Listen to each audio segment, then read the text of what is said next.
Okay. Ah, handa na pong tumugon ng Pangulo. Ayan Millihor, Choirer. Okay, sir. Good afternoon, sir. Sir, may we know the commitment of the national government in completing all these damaged roads projects, infrastructure, damaged infrastructure. Medyo mababa yung list, ano? Um, Secretary Singson, are you still present? Ito. If Secretary Singson can go through the list, but the bottom line is yung estimate niya of infrastructure is less than $1 billion. Yeah, 930. The calamity fund by itself is over 4 billion. No? So and earlier he was already stating when we will in the areas that are isolated, when they can be expected to be reopened, what has to be done. Ang biggest na magiging problema in 17th Span Bridge is in Caraga. Caraga. There's a municipality of Caraga has a 17-span bridge. Nasaan yung picture? Anyway, maraming may trees, may various debris that again went under the bridge and collapsed 7 of its 17 panels. Okay, this will be the one that will take the longest. Ayun, yun.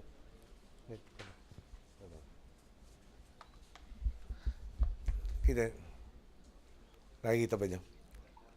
Ito yung nag-damage yung ano. Ito yung span na sinasabi. 7 of the 17 spans were damaged. Ang target date is yung temporary muna. So that will be forwarded. Tuesday next week, accessible na. Pero it will take more time for the 7 spans. No, that will, ito itataas, no? They will raise the elevation of this bridge to prevent a recurrence of that, no? Yung all of this debris that were, in effect, log jammed underneath the bridge that destroyed the spans. Okay. So, just again, para shortcut, accessible lahat by next week. May mga temporary habang ginagawa yung magiging permanent. Ang major problem lang so far is this Caraga Bridge because almost half of it, no, half of the spans were lost. So, hindi lang replace the lost spans, redesign the bridge higher para mas marami yung height, mas marami makaka-clear. Hindi na ma-jump pack ulit doon. Sir, just follow-up question. You ordered DILG, DOJ for the investigation on the DNR also. preemptive operations. What would you like to achieve from this investigation? Is it to correct preemptive operations in the future? Lapses? Obviously, that's the end point is to minimize, if not eliminate, casualties during situations like this, no? Ano ba yung katotohanan? Katotohanan, dadalawin tayo ng bagyo every year. On average, about 20. Every bagyo ba, bahala na yung Pilipino? I'd like to get to the point na sigurado yung Pilipino na mabibigyan siya ng timely information, meron siya malilikasan na lugar para mailayo siya sa panganib, at mabawasan kundi tuluyan mawala yung nawawalang Pilipino kada merong natural disaster tulad po nito. Ngayon, siyempre, no, may iba talaga tadhana. Pero, siguro binigyan naman tayo ng laya ng Diyos, pag-iisip, para hindi natin kailangan, kumbaga, tanggapin na lang yung hagupit ng kalikasan. Pwede na naman tayong, hindi ba kaya nga, yung ating konseho ay tinawag na Disaster Risk Reduction Management Council. Okay? So, kanina lang, I think it would be an obvious question if you went to New Bataan. No? There seems to be a small stream, kung bagong dayo ka doon, that is supposed to have absorbed or tried to absorb something like 3 to 4 meters of water. Okay? And it probably didn't even have a capacity to absorb 1 meter. Yung evacuation center, the people, it seems, evacuated, but they evacuated to practically the same elevation. And on either side, bundok. Yung water will not go to the highest level. It will go to the lowest level. So, it could have been better. We could have probably designed it na hindi ganun na evacuation center. But I want concrete basis of what happened. I want less and less dangers for the Filipino. Yung sa Boston naman, first time na tinamaan silang ganun. But if you went to it, you would have had the experience of something that got massively bombed during World War II. Parang wala na halos structure standing. So ang tanong doon, pwede bang wag exactly on the coast? Pwede bang itong behind the hills that will provide a natural barrier for any strong winds that might come in the future? Parang gusto natin bubuhayin yung lahat itong mga community ito, tatayo natin ulit. Pero walang sense kung itatayo natin kung saan may panganib pa rin. Yeah. Ulitin lang natin yung pagkakataon na may ganitong pinsala ulit. So part of the study is, meron na tayong geohazard maps. There are at least 65,000 that have been distributed of these maps. Ini-explain na mabuting. Can I have one of the maps? This is the one for New Bataan.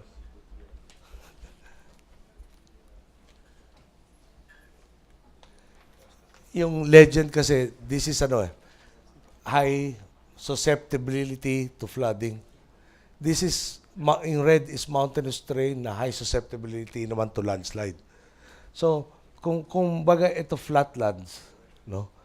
Maski saan ka doon sa flatlands, dito manggagaling yung tubig. Yung paggagalingan ng tubig sa nakita namin kanina, elevated pa. Na talagang pagkalampas ito, imbudo. At ito yung barangay Andap. So yung bukanan kung saan nanggagaling tubig, nandun yung barangay, tapos yung barangay center ang naging evacuation center. So yung labasan ng tubig, at gusto ko nung scientific basis, gusto ko lahat. Pero pag tinignan mo pa lang, di ba, parang automatic na tanong. No? Dito, nag-concentrate yung tubig dito sa baba, papasok dyan, meron temporary dike na dahil sa lahat ng debris.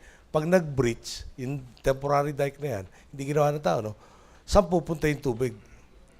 At kung nakasalubong ka doon, paano naging safe to? Ngayon, kung mali yung planning, bakit naging mali yung planning?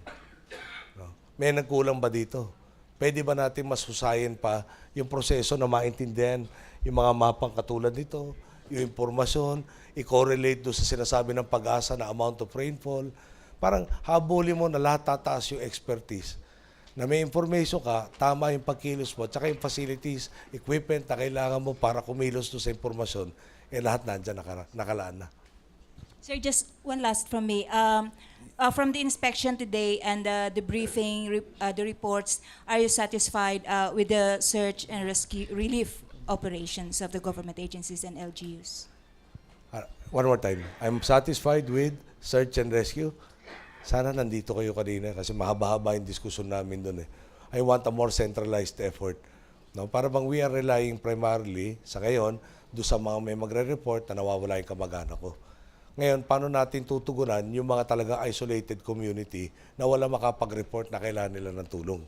So yun nakita kong kakulangan doon, tinas natin si Major General Segovia na mag-coordinate doon sa lahat ng probinsyang apektado, kanilang mga disaster management councils, para masigurado na lahat ng community ay na-inventaryo na natin at mataas yung probability na kung may makita tayong mga survivors, ay mapuntahan ng search and rescue teams sa lalong madaling panahon.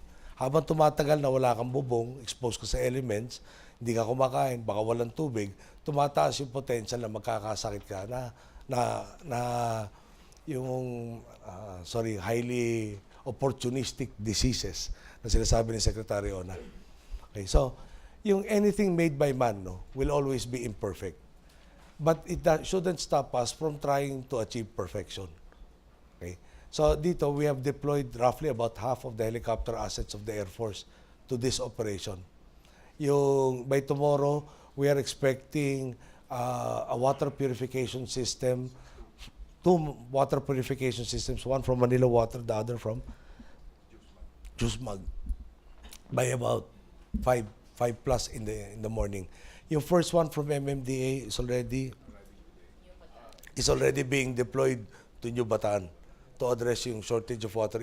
Yung bago nun, yung water purification tablet have already been distributed.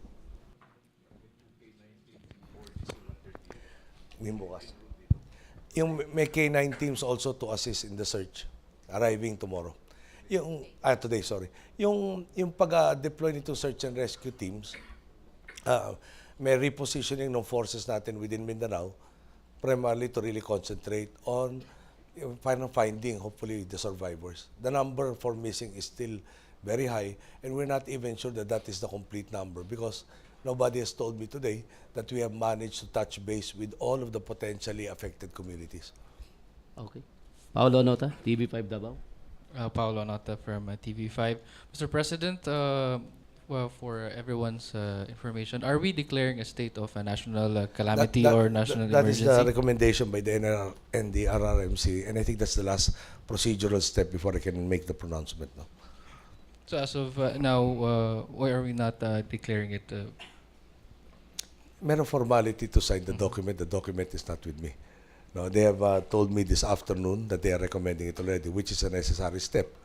Then the executive secretary drafts it, I sign it. But even before that has happened, no, yung individual provinces have already declared the state of calamity, which and the major advantage is they are able to access their calamity funds to address the needs that they already have. There's already discussion on advancing, for instance, the area disbursement so that they can utilize them also for their needs sooner rather than the usual parang end of the month release for the second tranche. Lastly, Mr. President, what's your stand on the reason why ang dami ng casualties is yung illegal logging tsaka ang daming illegal mining dito sa area na ito? Yun ang part of the tasking by the group that I asked kanina. No? That's why you have the DILG who is supervising the LGUs. You have the DOJ to look at potential criminal or civil violations of the pertinent laws. DNR will provide the necessary scientific facts for whatever conclusions are reached with the assistance of the OST. Okay, huling tanong. Ina Andolong, Solar Sorry, News. Ina. Hi, sir. Sir, you before coming here, you said you had several questions that need or you want answers for. Did you get them with your inspection today? When we went to Boston, it's in the coastline. Talagang pag nakita mo yung devastation ng coconut trees muna, no, approaching that town, halos total eh. Pero pag natating mo yung town, may beachfront siya, talagang wala na natirang may bubong, talagang grabe. Parang pag may nakita tayong pictures noong bombing kunyari ng Hiroshima, sorry for want of a better example, parang ganun ang dating. No? Perhaps not as bad as that dahil nuclear weapon naman syempre doon. Pero talaga naghahanap ka ng anything that's still standing. Kaya automatic na question, saan ba titira yung mga tao dito na parang wala na may bubong? No? Ngayon, titignan mo, parang I was trying to visualize what transpired. Siguro I imagine if I were there during the time that this typhoon was rampaging, na unti-unti nauubos yung buong community mo. So, doon ba may sabi tayong pagkukulang, talagang grabe hagupit ng kalikasan. So, next issue doon may potential na nangyari nito, pwede mangyari ulit, anong gagawin natin? So, yung advantage doon is there's hilly terrain right before, parang when you're coming in from the landward side, hilly terrain before you get to the town. That seems to be a natural barrier to wind. So, gusto natin pa-study yun. Pag na-rebuild natin to community to, what portion of this area will be safer than where it is currently now? Ngayon, doon sa isa naman, that's why I pointed out to this map, no, yung community, nando ka sa bukanan o yung pinaka-imbudo nung na-dam up na tubig, magre-relocation kayo dahil natanggap niyo yung warnings sa pareho rin lugar. Bakit nangyari yun? Pwede bang arbitrarily na-convince ni Mayor or whoever else or si Governor nakita nag-provide ng other funding para in a clearly safer position? Para somewhere, medyo doon sa dalawang mountains yung kabilaan niya, or hills.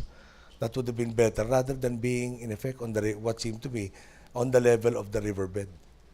So, seeing it makes the question even firmer in my mind. And that's why we tasked the three secretaries to conduct that study that will improve that situation and prevent something similar from happening.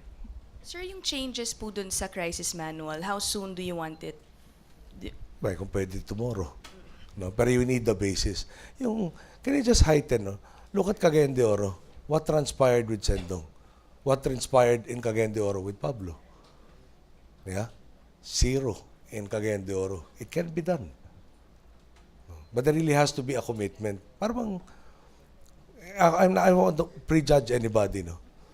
Pag yung ganun, kung ako nandun, gusto ko sana sabihin, matutulog lang ako, titingnan ko sa salamin, nagawa ko lahat ng magagawa ko. Ano ibig sabihin nun? Hindi dapat pwede na. Ano yung pwede na? O ito, barangay center, gawin natin itong evacuation center na hindi mo tinanong. Better ba yan kaysa manatili sila doon sa bahay nila? Yeah? Kung ka-level lang naman, paano mo masasabing inilagay mo sila sa mas check ang seguridad nila? Hindi okay yun. Ngayon, kung sakasakaling meron tayong mga nagkukulang, no, na opisyal, kailangan meron na rin tayong check. Na kung nagkukulang man sila, meron pang isang layer na magsasabi, oops, hindi tama itong preparation mo. May makakahuli nung pwede na. As opposed yung dapat mangyari. So habulin natin na yung dapat mangyari ang nangyayari versus yung, hindi ba, pwede na. Yung masama, may ginawa naman ako. Hindi pwede yun. Ulitin ko sa inyo, no? Nung namatay yung tayo sentong, napakabigat sa akin. It happened on my watch. No? Dito, inaasahan natin, substantially, mababawasan. At siguro naman to a degree, in numbers alone, malaki-laki na nabawas. Pero ang dami pa rin namatay na Pilipino. No? At yun ang part of my character is, hindi pwedeng okay na yan. No? Tingnan, talagang, anything made by man can be improved by man. What do we need to improve to ensure, no, that our people are placed at the least risk possible? Okay? Okay? Thank you. Thank you, Mr. President. At